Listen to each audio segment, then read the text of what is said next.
You are listening to Your Practice Made Perfect, support, protection, and advice for practicing medical professionals. Brought to you by SVMIC.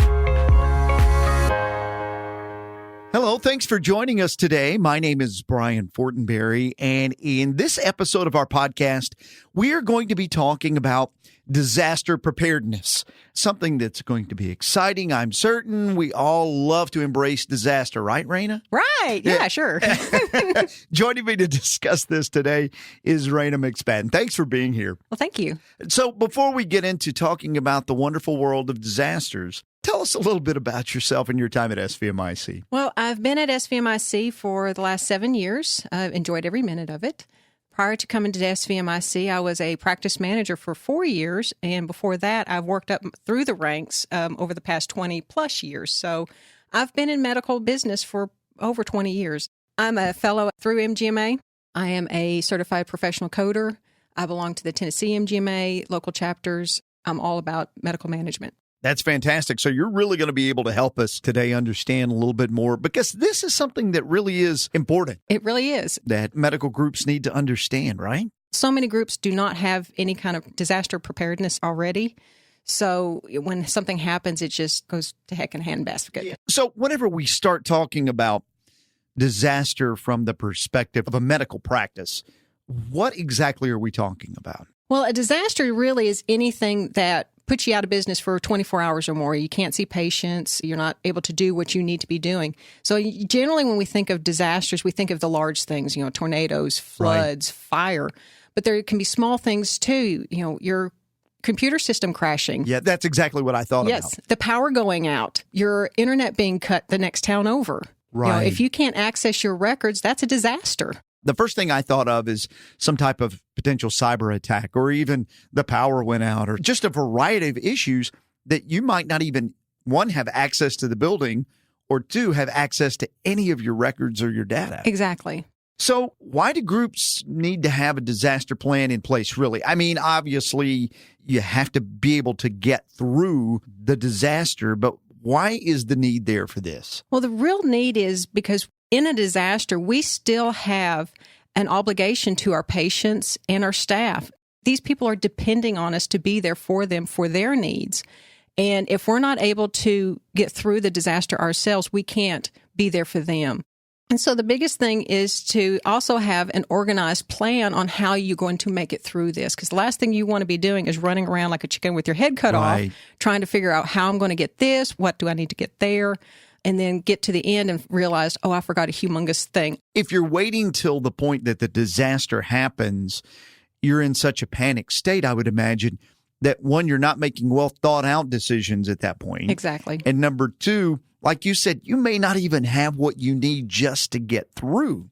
So how does a group go about preparing for disaster? What does a disaster plan look like? How do they develop that? Well, one of the first things a group needs to do is develop a disaster team. Okay. Of course, the size of the team is going to be dependent on the size of the group. Of course, larger groups have more employees that you can pull from, and smaller groups aren't going to have that many employees. But reality, it should be a mixture of different types of employees. Have some administrative staff in there, have some clinical staff in there, billing staff.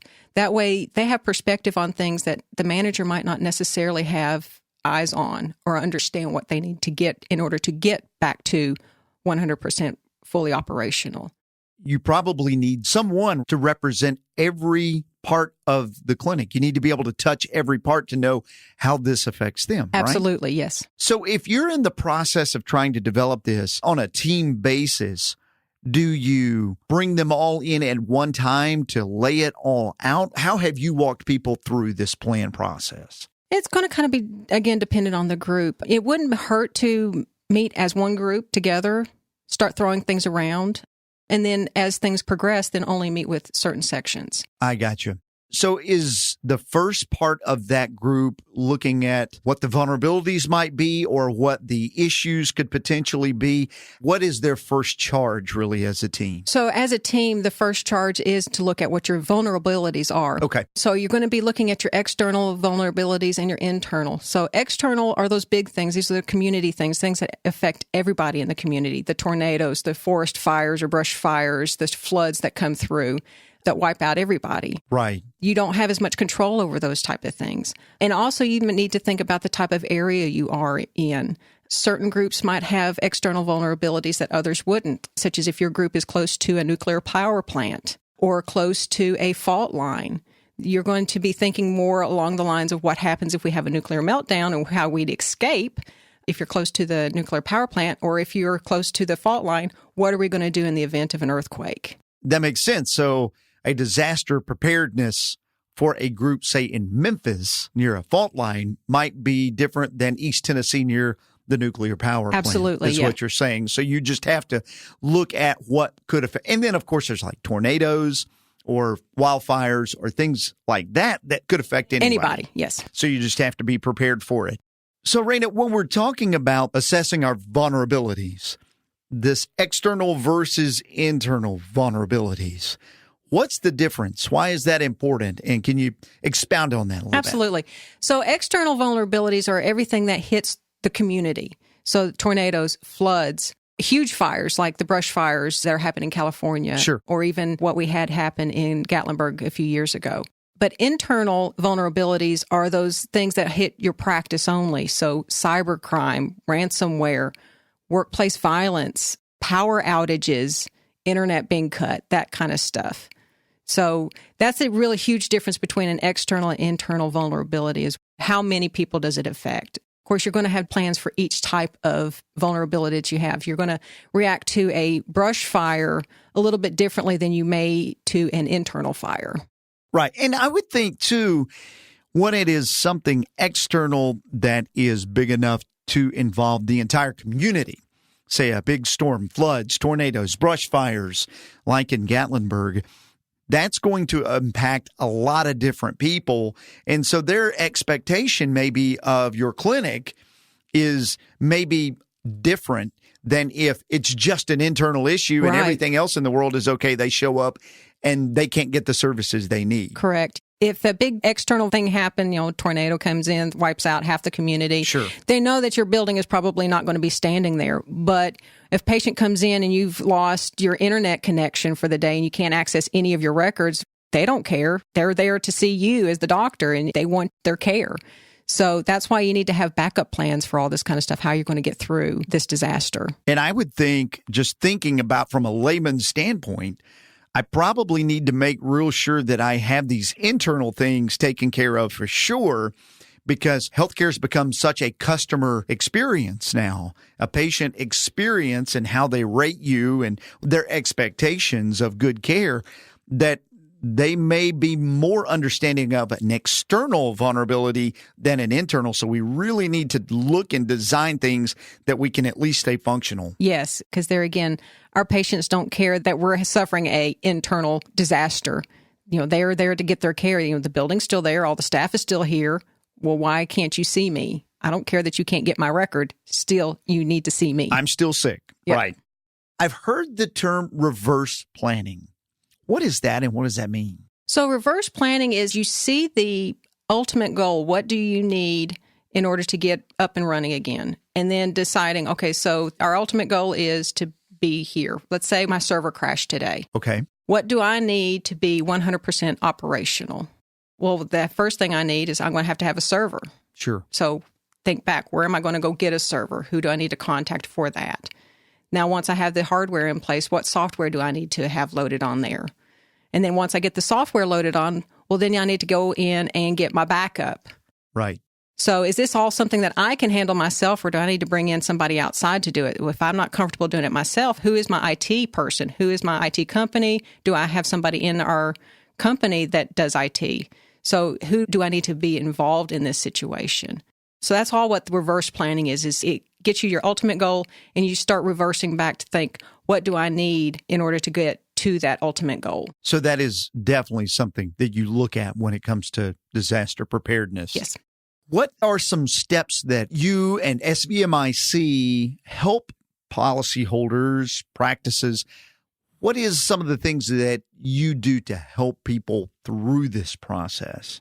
We're currently developing a disaster plan checklist. So hopefully that'll be up on our website in the next few months. and available for our policyholders. But one of the first things we recommend is that the group sit down and just look at what those external, internal vulnerabilities are. Of course, internal is going to be, power outages, workplace violence, that kind of thing. Mm-hmm. What is the likelihood of this risk happening? There's a much higher risk of the electricity going out or your server being compromised than there is of a fire. Right. The electricity going out is more likely than the fire. Sure. But both can be equally as damaging. Because if you're not able to get your records, period, then you've got a problem. So it's the same. So then after that, go through, decide which of these vulnerabilities do we need to address first, which is the most likely to happen and be the most damaging for us, and then develop the plan for that particular vulnerability, and then go down the list from there. Now, unfortunately, you're not going to be able to think of all the vulnerabilities that can hit you until they actually hit you. But hopefully, if you already have plans in place for certain vulnerabilities, you can take portions of that plan to address it for what you're currently facing. Do most practices have a disaster plan in place, or is this something that kind of gets lost in the shuffle with the crazy world of healthcare these days? Unfortunately, this is one of those back burner things that never actually gets addressed until it's too late. Right. Now is really the time to address it when you think about it, when you have some time to do so. Unfortunately, in most medical practices, you never have time to do these things, but you've got to make the time to do this because, again, you don't want to be facing your entire building being destroyed by a tornado and not knowing what to do at this point. That's too late. You need to have something already in place. So take the time to do this. So if you had a group that have not done any type of disaster preparedness at all, and they're in the infancy stage of this and just trying to figure out where to start, they haven't gotten their team together, they have done nothing. Where do they start? Where are the baby steps to get going in their plan? Again, addressing what vulnerabilities they immediately think of. Okay. Making a list of those vulnerabilities and then talk out, what do we need for this? And then as you're talking it out, write it down, record it. Once you get done recording everything, look back through it. Does it still make sense? Did we leave out a step? Did we think about something on the back end that, oh, wait, we needed to put this in here too? So you're constantly revising it as well. And practice some of it, just like you do a fire drill. Practice, because you might not realize that you're forgetting a step until you actually go to do it. Or you might realize, hey, this step that we put in there is redundant, or we don't need it, or it is too cumbersome. We need to address this. So always revising this. And then teach it. Teach it to all your staff. I got you. Because they need to be aware of what they need to do. You might have one staff member that needs to contact all the other staff members. Hey, the building has just been destroyed. We're meeting at X place. This is where we're setting up our emergency clinic. I instantly think about like at airports or hospitals. Often they will have these disaster drills, almost simulations. Is that a good practice to do, like a simulation? Absolutely, yeah. If you can do a live simulation, that's the best, because then you're actually doing the actions. You're going through the actual actions to do so. But if you can't do a physical emergency plan, then actually just sit down and talk it through. So the person who's in charge of this, they say, I call the other employees. Then what's the next step? And then that person who's in charge of the next step to say what they're supposed to do.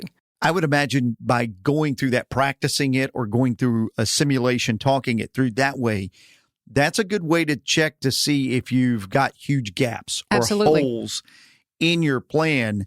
Once you've set this up, say we're dealing with a group now that has set up this disaster plan and they have it in place, how often should they go back and revisit it or renew it or do this training we're talking about? How often is protocol for that? At a minimum, annually. Because one, you're going to get new staff in, you're going to have staff leave. Things are going to change too. Technology changes. Where you're going to initially meet might not be there anymore. Now you need to meet somewhere else. So you absolutely need to be training your staff on this annually at a minimum. And as you get new employees, make sure that they understand what the disaster plan is as well. Know where to go to find it.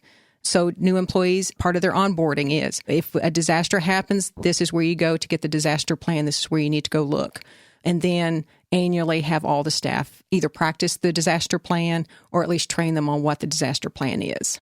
I was thinking, as you were saying that, part of your new employee orientation probably needs to encompass some form of training as far as your disaster Absolutely, plan goes. yes. You need to be training your new staff on OSHA. You need to be training new staff on HIPAA.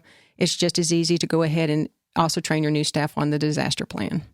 As we begin to wrap up, if there is a group that they are convinced now they need to start doing this, they need to jump in and be prepared, they can reach out to you and your department, correct? You have more information that Absolutely. They can absolutely call us, email us, Medical Practice Services. We're here to help with that kind of thing.